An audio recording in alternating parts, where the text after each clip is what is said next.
Fala pessoal, sejam bem-vindos ao meu canal. Sou Renata Freisleben, instrutora de yoga e divulgadora científica, e hoje eu vou contar para vocês as 3 ferramentas burocráticas que todo professor de yoga precisa ter. Então, se você gostou do tema, já deixa o like aí no vídeo, não esqueça de se inscrever no canal se ainda não forem inscritos e ativar as notificações aí para ficar por dentro de tudo que sai aqui. Tem vídeo novo toda semana e em breve vai ter seminário online gratuito aqui para vocês. Bom, pessoal, por muito tempo eu não utilizei nenhuma dessas ferramentas que eu vou citar para vocês aqui nesse vídeo e eu empobreci muito o meu trabalho com isso, além de perder bastante dinheiro. Então vocês vão ver como essas ferramentas elas podem ajudar a trazer muito mais seriedade e profissionalismo, além de garantir que você tem como melhorar o seu trabalho e que você não vai passar perrengue por aí. Então vamos lá! A ferramenta número 1 que todo professor de yoga precisa é uma ficha de anamnese.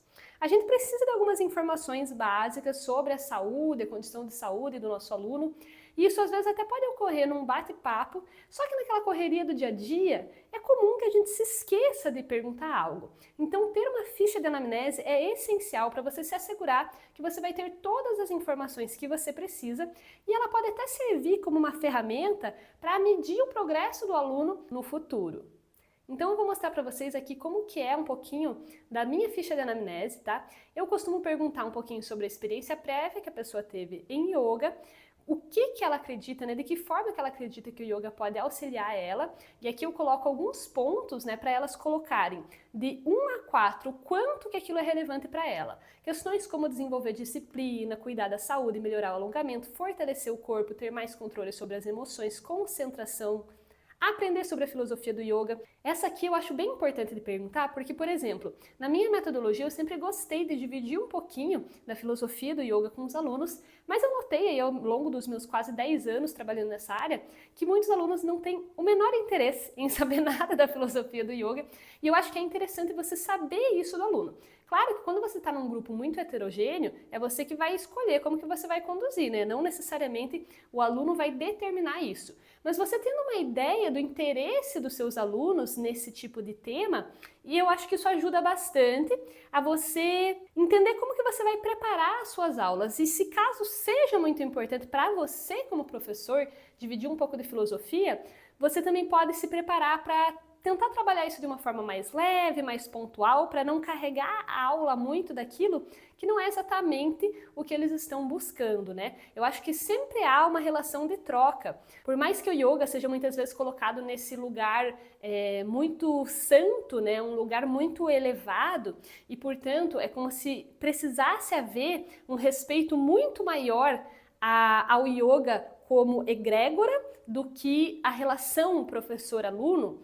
Eu acho muito importante que essa relação se dê dentro do que a gente acredita que é importante, tanto o professor quanto o aluno, e nessa troca é que a gente vai estabelecendo o que realmente deve ser trabalhado ali ou não dentro das nossas práticas. Por isso eu gosto muito de fazer essa pergunta assim. Então, enfim, são vários pontos aqui, né? Sobre respiração, sobre alongamento, dores que as pessoas sentem que eu coloco aqui na minha anamnese, condição de saúde de uma forma geral. Eu também coloco bastante questões de aspectos emocionais. Inclusive, eu dou uma ideia aqui para vocês. Existem alguns questionários, né, que vão medir essa parte, né, psicoemocional, a parte da disposição. Existem alguns questionários, como que eu usei para me basear, para fazer essa anamnese, que são questionários que são validados como ferramentas científicas. Então eu posso até um dia usar isso aqui como base para uma pesquisa científica, pegar os meus alunos aí ao longo de anos, ver a transformação que aconteceu neles em aspectos emocionais, em aspectos físicos, em disposição e tal. Então, por exemplo, você pode usar lá um questionário de qualidade de vida como base para fazer a sua ficha de anamnese, e isso pode servir para você como ferramenta de pesquisa no futuro. Enfim, então eu tenho aqui questões de aspecto emocional. Eu costumo perguntar também, muito importante, o quanto de outras atividades físicas a pessoa pratica, quanto tempo que ela passa inativo, sentado, se ela tem hábitos de caminhar no dia a dia, para eu entender realmente, não apenas as atividades que ela faz, mas o quanto de movimento ela tem no dia a dia. E isso já me dá um bom feedback aí de como que eu vou trabalhar com essa pessoa. Pergunto sobre problemas de saúde de forma geral, pergunto sobre o sono. Então, a minha anamnese aqui, ela é uma anamnese bem completa, inclusive eu pergunto no final ali questões sobre a mensalidade, sobre o dia de vencimento. Então, eu acho interessante, facilita muito o nosso trabalho. Eu faço no formulário Google, porque eu consigo enviar para a pessoa e ela preenche tudo digitalmente. Geralmente eu não passo isso antes da primeira aula, da aula experimental. Na aula experimental eu posso fazer um bate-papo mais leve, realmente perguntando aquilo que é mais essencial para que eu saiba, né, com relação à lesão, com relação à condição de saúde da pessoa. E aí, todos esses pormenores, a partir da segunda aula, a partir do momento que a pessoa vai começar a fazer, eu passo essa ficha de anamnese. Ferramenta número 2, essencial para qualquer professor de yoga, é um contrato de prestação de serviços. Eu sei que pode parecer um pouco estranho para alguns pensar em utilizar um contrato, mas vocês não fazem ideia do quanto isso nos livra de problemas, tá? Por quê? Nós somos, afinal, profissionais autônomos, né? E como muitos profissionais autônomos, às vezes a gente sofre muito com desistência de última hora, com aquele aluno que marcou uma aula personal e desmarcou 15 minutos antes, você não tem tempo de colocar uma outra pessoa e você perde aquela sua hora de trabalho. Com alunos que simplesmente nas férias desaparecem, né? Dezembro e janeiro, evasão total, e aí você fica sem dinheiro para suas férias, a gente já não tem 13º, né? E aí a gente fica zerado naquele período de férias, porque os alunos já estão planejando aí ir viajar e não querem gastar com yoga, retornam só em fevereiro.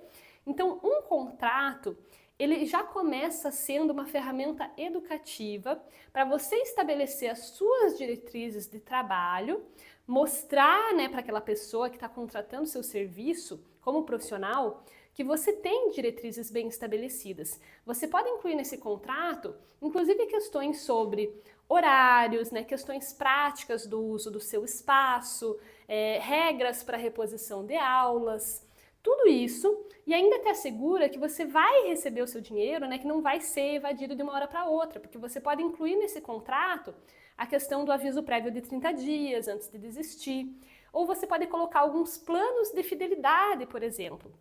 Eu costumo utilizar, né? Então, tem até 3 contratos diferentes dependendo do plano que a pessoa assina, se é um plano mensal, ou se é um plano semestral, se é um plano anual. No caso da pessoa vir a rescindir o contrato, ou seja, desistir de fazer as aulas, ela tem também uma multa que está prevista ali dentro do contrato para ela pagar, para que você também não fique na mão no caso de uma desistência. Então, é muito interessante você ter um contrato de prestação de serviços, tá? Porque mesmo quando ocorre uma rescisão desse contrato, mesmo quando a pessoa para de fazer aula, você fica mais assegurado dentro de tudo isso e, como eu falei, é uma ferramenta educativa. Geralmente, eu não preciso, né, ir atrás da pessoa com o contrato, só dela ter aquele documento, ela lê aquelas regras, ela passa a entender como que funciona o seu trabalho, como que funciona o seu espaço ou o local no qual você está atuando. Isso ajuda muito ela já a agir de uma maneira que seja legal para vocês dois, né? Tanto para você quanto para ela. Então, eu recomendo que você tenha um contrato de prestação de serviços e eu recomendo que você contrate um advogado para fazer o seu, porque são muitos pormenores que são muito pessoais, né? Com relação a valor, com relação às tuas regras e diretrizes de reposição e tudo mais, como que você quer que as coisas funcionem para você no seu trabalho. Então, vale a pena você contratar um advogado, não é um serviço muito custoso fazer um contrato de prestação de serviços, costuma ser bem tranquilo, assim, pagar um advogado para fazer isso. Se você achar um mais caro, vai procurando, se você achar um que caiba no seu bolso, né? E realmente vale a pena, assim, esse investimento, porque a gente pode perder muito por não usar essa ferramenta. Eu já perdi bastante. Tá gostando das ferramentas? Já deixa o like aí que eu vou te contar agora a última ferramenta. A terceira ferramenta burocrática que todo professor de yoga precisa é uma ferramenta para capturar o feedback ou o registro de progresso dos seus alunos. É muito importante para que você consiga sempre melhorar o seu trabalho, que você tenha um feedback regular dos seus alunos, como que está sendo feito, se eles estão gostando das práticas, se eles estão sentindo falta de algumas coisas. E sim, isso pode ser também conseguido numa conversa informal, mas ter uma ferramenta como um formulário ajuda bastante para que você possa fazer perguntas mais direcionadas e para que você possa usar também aquilo como um registro de progresso com até mesmo perguntas semelhantes às que você fez lá na anamnese inicial. Então você pode usar para fazer um comparativo, né? Fazer questões muito semelhantes ali. Então vamos dizer, dentro de um período de 6 meses, você tentar avaliar como que estão os aspectos emocionais, como que estão as dores, porque o que é bem comum é que às vezes as pessoas nem lembrem mais daquela dor que elas tinham lá no começo quando elas entraram, mas você ter uma ferramenta que faz ela repensar nisso de tempo em tempo, ajuda ela a integrar como está sendo bom o yoga na vida dela, né? E isso assegura que ela continue fazendo yoga, que ela continue com você. Então isso é muito legal. E além disso, você também pode fazer perguntas mais direcionadas sobre aspectos da sua aula que você pode estar em dúvida. Eu não sei se eu estou fazendo tempo de relaxamento suficiente para os meus alunos. Será que eles estão sentindo falta de ter mais técnica de respiração? Enfim, questões que você pode colocar e mandar para eles um formuláriozinho lá que pode ser feito ou de maneira anônima ou assinando o nome, né, como você achar que fica legal. É bem interessante, é uma ferramenta que auxilia você muito nessa questão de programar as aulas, melhorar as aulas e você ter esse registro de quais foram as mudanças aí que seus alunos tiveram ao longo de algum tempo praticando yoga com você. Se você gostou do vídeo, não esqueça de deixar o seu like aqui e me conta aí nos comentários qual dessas ferramentas você achou mais interessante e se você já utiliza alguma delas aí no seu trabalho. Até a próxima!